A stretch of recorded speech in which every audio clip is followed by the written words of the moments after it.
સ્વાધ્યાય 6.3 નો પ્રશ્ન નંબર 9.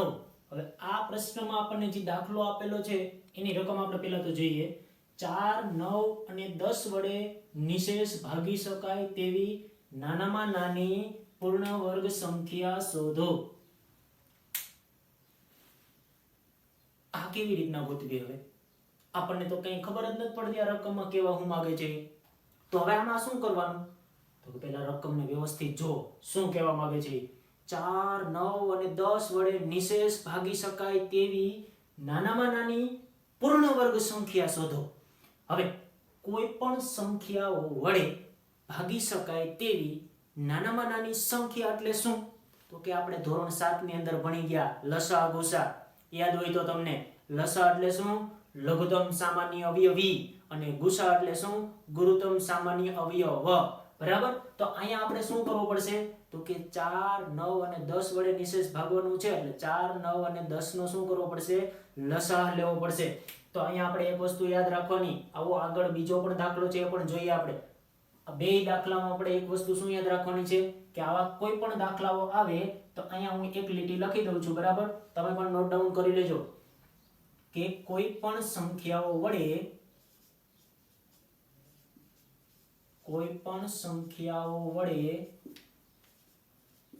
નિશેષ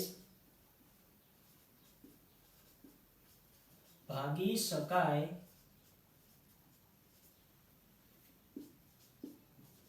તેવી સંખ્યા તેનો લસાઅ હોય. એનો મતલબ શું કે કોઈ પણ સંખ્યાઓ વડે નિશેષ ભાગી શકાય તેવી સંખ્યા ઈ સંખ્યાઓનો શું હોય? લસાઅ જ હોય. બરાબર. ઈ બીજું કોઈ હોઈ શકે નહીં. હવે આપણને અહીંયા પછી ખાલી એવું નથી કીધું કે ઈ સંખ્યા વડે ભાગી શકાય તેવી નાનામાં નાની સંખ્યા શોધો. જો નાનામાં નાની ખાલી સંખ્યા શોધવાનું કીધું હોત તો આપણે શું કરત? ખાલી આ ત્રણેયનો લસાઅ લઈ લેત ને પછી શું કરત? ઈ આપણે એને નીચે દર્શાવી દેત કે ભાઈ 4, 9 અને 10 વડે નિશેષ ભાગી શકાય તેવી નાનામાં નાની સંખ્યા આવડ્યા છે.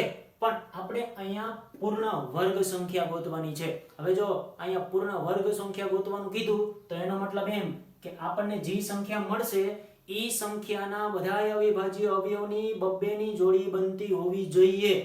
જો બબ્બેની જોડી બનતી ન હોય તો એનો મતલબ એમ કે ઈ પૂર્ણ વર્ગ સંખ્યા નથી અને આપણે એને શું કરવું પડશે? પૂર્ણ વર્ગ સંખ્યા બનાવવી પડશે. પૂર્ણ વર્ગ સંખ્યા કેવી રીતના બનાવવી એ આપણે આગળના દાખલા જોયા કે ભાઈ નાનામાં નાની સંખ્યા વડે ગુણીને પૂર્ણ વર્ગ બનાવવાનું કીધું હોય તો એ કેવી રીતના બનાવવાની, અથવા તો નાનામાં નાની સંખ્યા વડે ભાંગીને પૂર્ણ વર્ગ સંખ્યા બનાવવાની છે એવું પૂછેલું હોય તો એ પણ આપણને યાદ જ છે. બરાબર. તો આપણે અહીંયા પહેલા સૌપ્રથમ શું કરવું પડશે?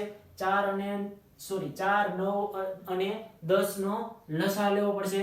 હવે લસાઅ લેતા આપણને બધાને યાદ જ છે, ધોરણ 7 ની અંદર ભણી ગયા.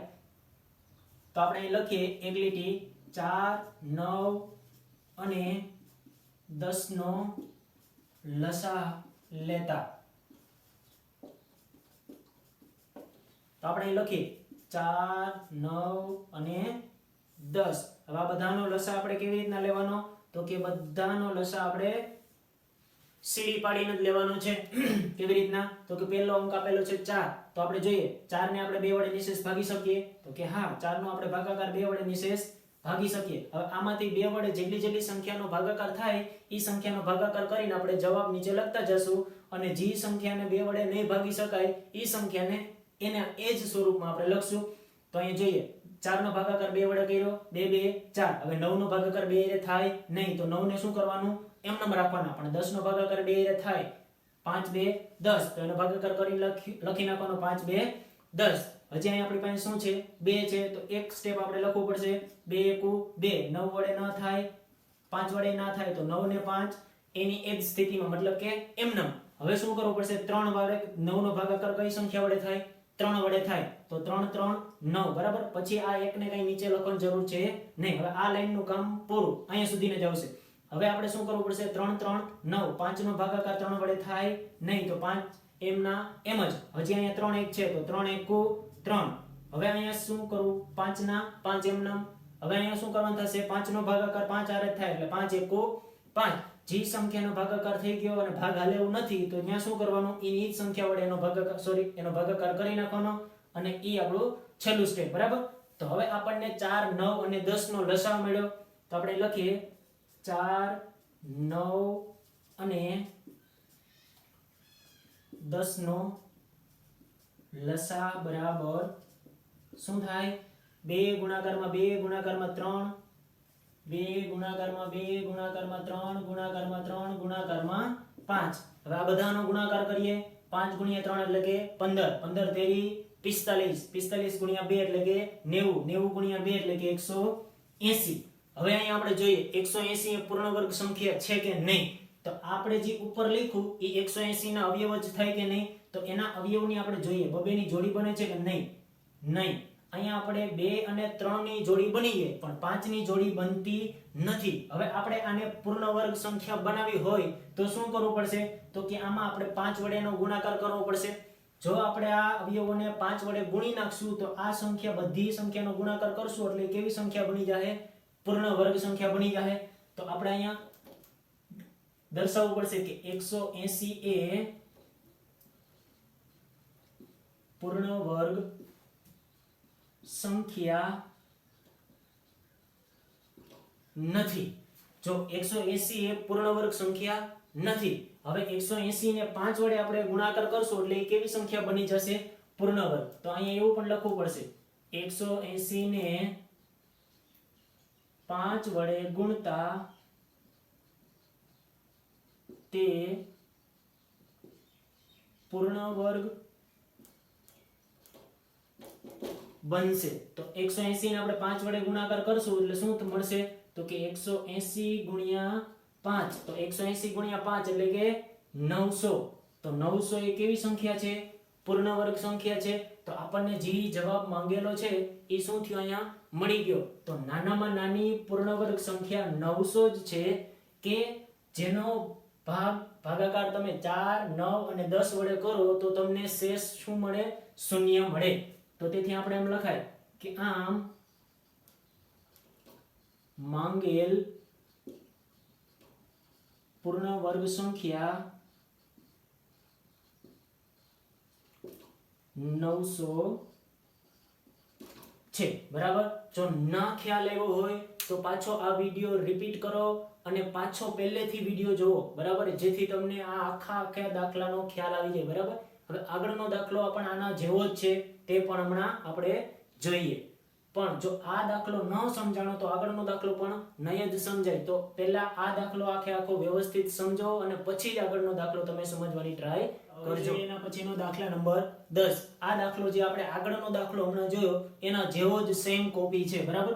તો હવે આપણને આ દાખલામાં ખાલી સંખ્યા અલગ આપેલી છે.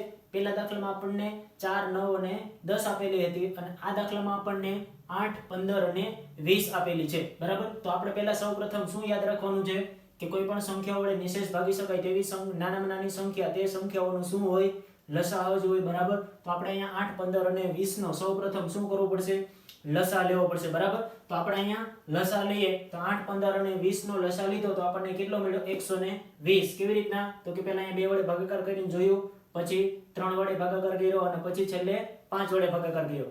હવે જો અહીંયા આ 120 ના અવયવ છે એ અવયવની બધા અવયવની બબેની જોડી બને છે કે નહીં.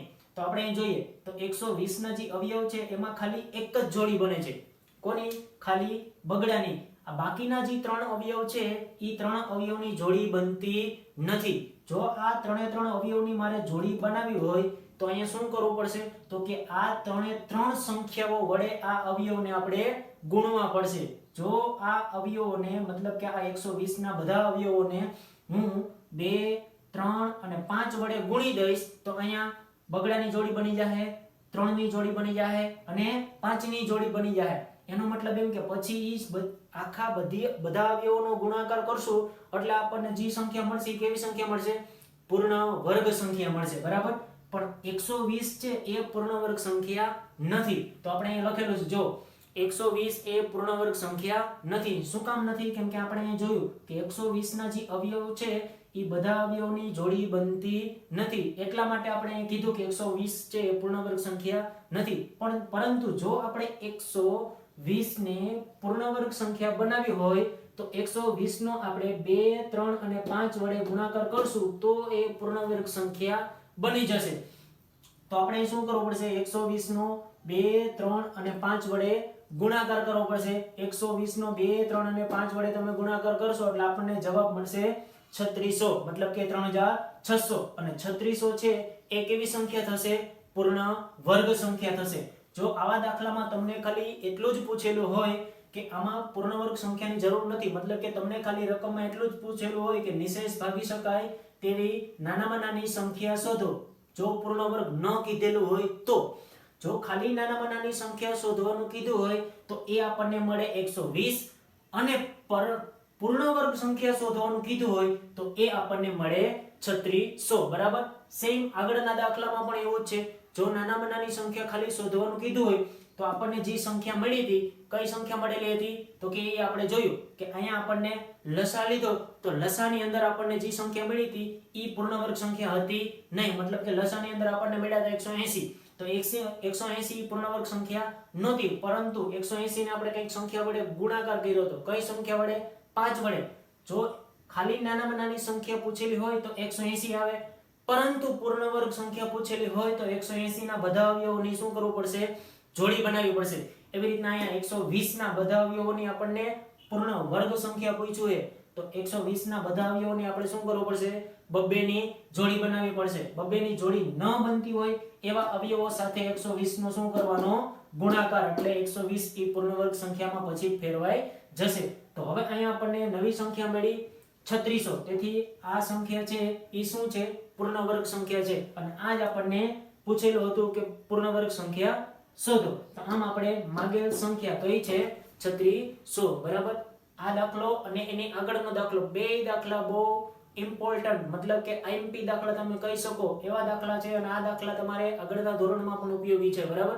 તો આ દાખલા જો ન સમજાણા હોય તો વિડીયોને રિપીટ કરીને પાછો એકવારમાં ન સમજાય તો બીજી વાર જોવો, બીજી વારમાં ન સમજાય તો ત્રીજી વાર જોવો.